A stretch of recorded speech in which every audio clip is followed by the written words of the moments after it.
हमको कहा गया कि ये करिए, सब सही हो जाएगा, नहीं हुआ ना। और थोड़े दिन पहले ही देश के गृह मंत्री जी ने वहाँ से जाकर के वक्तव्य दिया था कि आप निश्चिंत होकर के आइए। हम निश्चिंत होकर के गए और हमारे साथ क्या हुआ, 40 मिनट तक वहाँ पर नरसंहार होता रहा। कौन सी पुलिस थी, कौन सा सैनिक था, कौन सी व्यवस्था थी, क्या सुरक्षा की बात थी।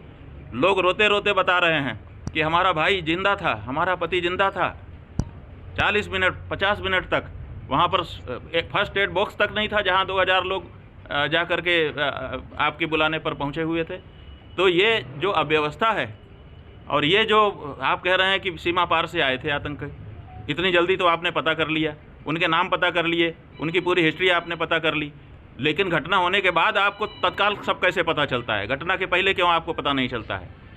आपने वक्तव्य दिया था जब आप गुजरात के मुख्यमंत्री थे कि प्रधानमंत्री के पास बहुत सारे संसाधन हैं, उसके बाद भी ये नहीं रोक पा रहे हैं। वही संसाधन 11 साल से आपके पास हैं, 11 साल में आप क्यों नहीं रोक पाए? तो ये सवाल है और इस सवाल के कारण जो हमारा भरोसा था वो डगमगाया हुआ है। हमको इसको स्वीकार करने में कोई संकोच नहीं है। भारत को सुरक्षित हाथों में है। भारत को क्या करना चाहिए? भारत को सबसे पहले अगर कुछ करना चाहिए तो जिम्मेदारों की खोज करनी चाहिए कि मेरे घर में कौन ऐसा है जो जिम्मेदारी के पद पर बैठे होने पर भी गैर जिम्मेदारी दिखा रहा है, जिसके कारण घटना घट जा रही है। पहले तो अपने घर के जिम्मेदार को पकड़ करके सामने लाओ और उसको कड़ा से कड़ा दंड दे करके दिखाओ कि हम 0 टॉलरेंस रखते हैं इस तरह की बातों में। उसके बाद फिर हम सब आपके साथ खड़े होंगे। आप जो बाहरी हो उसके खिलाफ आप तगड़ा एक्शन लीजिए, उसमें भी हम सहयोग करेंगे। लेकिन अगर आप घटना हो जाने के बाद कहते हैं कि अब हम ये पराक्रम दिखाएंगे, हम वो पराक्रम दिखाएंगे, आप जा कर के दिल्ली से नहीं बोल रहे हैं, आप बिहार से जा कर के बोल रहे हैं। क्यों बोल रहे हैं? आप जो है कहिए ना कि कौन जिम्मेदार है। आप जिम्मेदार को नहीं बचा लेंगे और बाहरी ताल ठोंक करके आप दिखाएंगे कि हम बहुत अच्छा कर रहे हैं, तो ये नहीं चलेगा। अगर ये चलेगा तो आगे भी इस तरह की घटनाएं होती रहेंगी, क्योंकि उनमें सहयोगी जो लोग हमारे ही देश के हैं जो भितरघात कर रहे हैं वो पहचाने ही नहीं जाएंगे और उनका हौसला बढ़ा रहेगा। बाद में भी मिल करके ऐसी घटनाएं बार बार वो करते रहेंगे। इसलिए सबसे पहली ज़रूरत है कि भितरघात आस्तीन का जो सांप है उसको सामने निकाला जाए। कहाँ चूक हुई उसको सार्वजनिक रूप से स्वीकार किया जाए। आखिर इतने लोग मर गए हैं, इतनी सारी व्यवस्था के बीच में, इतने सारे दावों के बीच में, तो किसी की तो जिम्मेदारी बनती होगी। उस जिम्मेदार व्यक्ति को सामने लाइए और फिर उसकी जिम्मेदारी तय करिए, उसको दंडित करिए और उसके बाद पूरा देश खड़ा हो। और अगर कोई पड़ोसी देश हमारे ऊपर इस तरह से चुनौती देने का हमला कर रहा है तो हमारे पास शक्ति है और उस शक्ति का प्रयोग करने में हमको गुरेज नहीं करना चाहिए। और राष्ट्राध्यक्ष के सहयोगियों ने ये कहा था कि अगर नोटबंदी कर दी जाए तो आतंकवाद की कमर टूट जाएगी। हम लोगों ने सह लिया उससे जो परेशानी हुई, करने दिया नोटबंदी। उन्होंने कहा था कि धारा 370 हटा दी जाए तो कश्मीर का आतंकवाद समाप्त हो जाएगा। उसके लिए गौ हत्या तक की छूट उन्होंने दे दी। उसके बाद भी हम लोग चुप रहे कि कम से कम एक समस्या निकल जाएगी। और भी बहुत सारी बातें उन्होंने कहीं, हमने सब में समर्थन किया।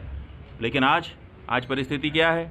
हमको कहा गया था कि आइए, यहाँ कोई खतरा अब नहीं रह गया, और हमको पूछ करके मार दिया गया। और इतना ही नहीं, घटना के ठीक बाद से जिस तरह से उस घटना को भुनाने की कोशिश की जा रही है, आपदा में अवसर खोजने की बात कही जा रही है, उससे एक निराशा सी उत्पन्न हो रही है। इसलिए हम राष्ट्राध्यक्ष से कुछ नहीं कहेंगे। हम राष्ट्राध्यक्ष के पूर्व में किए गए कार्यों का और बाद में किए गए कार्यों का अवलोकन करेंगे, विश्लेषण करेंगे कि उनका देश के नागरिकों की रक्षा में तात्पर्य है कि केवल अपनी राजनीति को चमकाने में तात्पर्य है। क्यों? क्योंकि पुलवामा में घटना हो गई, यही सरकार थी, ठीक है पीछे चुनी गई सरकार थी, लेकिन लोग यही थे। आज तक जिम्मेदार कोई नहीं माना गया कि कौन जिम्मेदार था। और जब तक घटना जिसके कार्यकाल में, जिसकी जिम्मेदारी में होती है, उसकी जिम्मेदारी को निश्चित नहीं किया जाता है, तब तक आगे घटना होने की संभावना बनी ही रहती है। तो हम देख रहे हैं कि इस बार क्या किसी की जिम्मेदारी तय की जाएगी कि इस बार भी पुलवामा की तरह से ही राजनीति कर करके बात आगे बढ़ा दी जाएगी। राष्ट्र पर हमला हुआ है, राष्ट्रगुरु के नाते राष्ट्राध्यक्ष और राष्ट्र की जनता को क्या संदेश है? ये जो घटना हुई है, ये कोई सामान्य घटना नहीं है। इसीलिए इस पे बड़ी गंभीरता से सबको विचार करने की आवश्यकता है।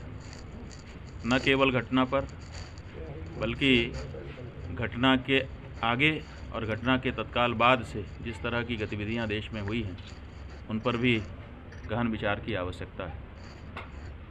पहली बात तो यह है कि जिस जगह पे ये घटना हुई, पहलगांव से 8 किलोमीटर लगभग की दूरी में, वो बॉर्डर से काफ़ी दूरी पर जगह है।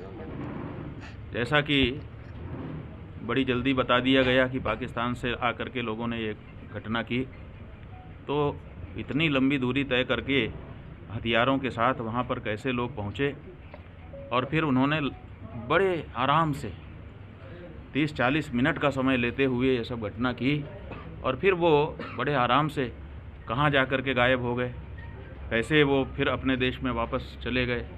ये एक बड़ा रहस्य है जिस पर निश्चित रूप से प्रकाश डाला जाना चाहिए कि आखिर ये कैसे हुआ।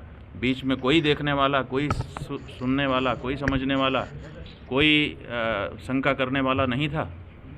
तो जो घटना हुई है वो न केवल कुछ लोगों की हत्या है, बल्कि वो राष्ट्र को एक तरह से किसी की चुनौती है, हिंदुओं को एक तरह से किसी की चुनौती है।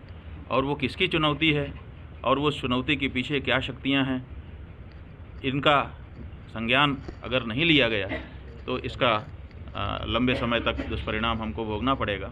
इसलिए ये घटना किनकी जिम्मेदारी में हुई, पहले तो जिम्मेदार अपने यहाँ के जो हैं उनकी जिम्मेदारी तय करने की आवश्यकता है, और उसके बाद जो बाहरी जिम्मेदार हों उनके ऊपर सख्त से सख्त कार्रवाई करने की आवश्यकता है। जहाँ तक एक हिंदू धर्माचार्य के रूप में हम अपनी भूमिका देखते हैं, जब ये कहा गया कि हिंदू हो अलग हो जाओ, और फिर हिंदू होने के नाते मार दिया गया, इससे हमको ये भी लगता है कि अब हम हिंदुओं को हिंदू होने के नाते आत्मरक्षा के लिए स्वयं अपनी तैयारी रखनी पड़ेगी।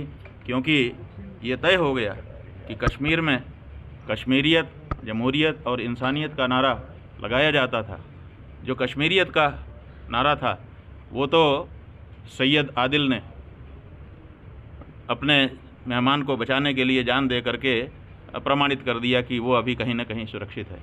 लेकिन जो जमहूरियत का नारा था उसका क्या होगा? आखिर लोकतंत्र में जब हमको हमारे नेताओं ने कहा था कि आइए कोई दिक्कत नहीं है, और हम वहाँ गए और हमको मार दिया गया, तो इसकी जिम्मेदारी किसकी है? और इंसानियत वो तो तार-तार हो चुकी है। तो ऐसी परिस्थिति में हम चाहते हैं, और इस घटना ने हमको मजबूर किया है कि हम इस बारे में विचार करें, पूरे हिंदू समाज के साथ विचार करें कि अपने हिंदू होने के नाते, क्योंकि अभी थोड़े दिन पहले बांग्लादेश से एक प्रतिनिधिमंडल हिंदुओं का हमारे पास आया था, जिसमें बांग्लादेश के बड़े बड़े हिंदू नेता थे। हमने उनसे पूछा कि आप हमारे पास क्यों आए? उन्होंने कहा कि महाराज, हम वहाँ पर प्रताड़ित हो रहे हैं, बहुत सताए जा रहे हैं, केवल इसलिए क्योंकि हम हिंदू हैं। अगर हम हिंदू ना रहें तो वहाँ हमको कोई नहीं सताएगा। तो हिंदू होना हमारी पीड़ा का कारण है। हम किसके पास जाएं? हिंदुओं की कोई सुन नहीं रहा है। इसलिए हम हिंदू धर्माचार्य के पास आए हैं कि कम से कम हिंदू धर्माचार्य तो हमारी बात सुनेगा।